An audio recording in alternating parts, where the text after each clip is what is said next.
I would say that I'm polyamorous, and I would say that I was always that way. I just didn't know that there was a term for that. Because I remember in junior high, like I had a crush on every boy in my class. Like, and then I had a boyfriend when I was 21 who called me up. I was in military training at the time, and he called me up and he was so distraught. He's like, I have to tell you, I kissed somebody else. And I was like, okay. And like, it didn't occur to me that I should be upset about that. We go from being completely monogamous, which is a one lifetime partner, and no other partners throughout our lifetime. That would be the definition of monogamy. And it's followed by serial monogamy, followed by monogamish, being, with one partner, but having that be open to some extent, a very minor extent. And then moving on through polyfidelitis, polyopen, to being completely poly and free. And at one side of that continuum is the desire for freedom, and at the expense of security. And at the other side of the continuum is a desire for security at the expense of freedom. We were talking like we're kind of in this script that we didn't write and really cared about the people that we were in relationships with, but it just didn't feel like a good expression of who we were and the life we wanted to be in, kind of thing. For example, for me, my previous girlfriend sort of expressed interest in trying the poly thing, and then every time I gave her opportunities for it, she was mad at me for not being jealous, which I didn't understand, and so obviously we were reading from different scripts. No one person can possibly fulfill all of your desires. One woman will bring out something in me that another woman just doesn't even remotely touch in terms of personality or enjoyment, or will show me something about life that I really like doing. The best thing about being sex positive is freedom. I can walk into a room of friends and they might be having sex and I might be able to join them.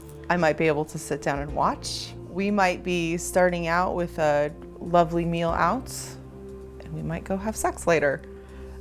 There's a freedom there. There's a freedom to me, the sexuality isn't, the having sex isn't what's important. What's important is the connections that it makes. If you know about these aspects of people, about this sexuality, about their desires, about things that they want, even if you're not the person necessarily meeting those desires, but if you get to hear all these juicy stories, there's a certain connection that happens. I believe that this whole wave of sex-positive relationships, polyamory, monogamish, all of this, the thing that sets it apart is not the fact that we're having more sex, which we are. It's actually the higher level of consciousness and communication in those relationships. We actually have to think about what we're doing and communicate about it. And so if I think we can raise our children with that level of consciousness and communication, I think we could raise a really amazing generation of human beings. I guess the best thing about being sex positive is that I don't have that lingering, hovering feeling over my head that what I'm doing is wrong. I don't have the voice in the back of your head oh, you shouldn't do that. I was always the weird girl that my friends would be like, there she goes again.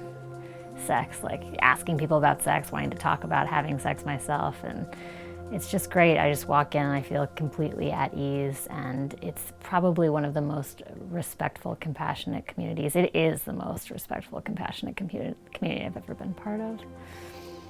I see all these things as simultaneously a step toward a better future and a return to prehistoric behavior patterns, actually. So I think that when it comes to ethical non-monogamy, whether we're talking about polyamory or swingers or whatever, or however it manifests, I think that these things are both sort of high risk and in some sense revolutionary because they go against current conditions in many ways. But ultimately, I think that what they are is a return to a much more fundamentally human way of organizing life. But to be able to say, I'm a pansexual, bisexual, kink woman, it's a powerful thing to be able to say. Whether or not you have one lover or 10 or whatever, it's really a more healthy way of living. I really believe that by living this way, I'm happier and experiencing more health in my body, and that's important to me.